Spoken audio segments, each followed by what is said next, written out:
बजे सोमवार को भेंट करना 3:30 बजे 3:30 बजे सोमवार को भेंट करना 3:30 बजे। ए बोलबम काहे भंगी आयल बरे तू, बोलबम के रंगवा रंगायल बरे तू। सोच के बताइब कहिया सेट होई हो, सोच के बताइब कहिया सेट होई हो। 3:30 बजे 3:30 बजे सोमवार न भेंट होई हो। 3:30 बजे 3:30 बजे सोमवार न भेंट होई हो।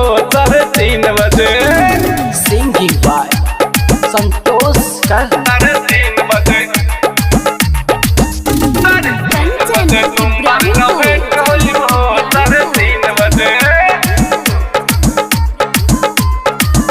3:30 बजे किले बनी गेरुआ रंग के सरिया हो तनी संगे चली, सरिया हो तनी संगे चली।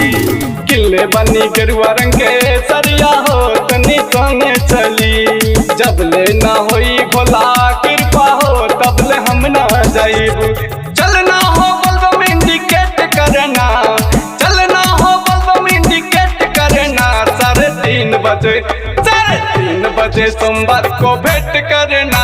3:30 बजे 3:30 बजे सोमवार को भेंट करना। 3:30 बजे 3:30 बजे डमरू वाले बाबा की 3:30 बजे 3:30 बजे सोमवार को भेंट होई हो। 3:30 बजे 3:30 बजे काहे कैल बारू तू गुस्सा हो चलो भोला के पास, गुस्सा हो चलो भोला के पास। काहे कैल बारू तू गुस्सा हो चलो भोला के पास। ना जाइब तोरा संग बोलबम हो हमरा नहीं के विश्वास।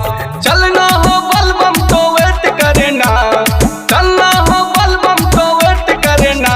3:30 बजे 3:30 बजे सोमवार को भेंट करना। 3:30 बजे 3:30 बजे सोमवार को भेंट करना। 3:30 बजे 3:30 बजे विक्रम विद्यार्थी रिकॉर्डिंग स्टूडियो मलंगवा सरलाही नेपाल।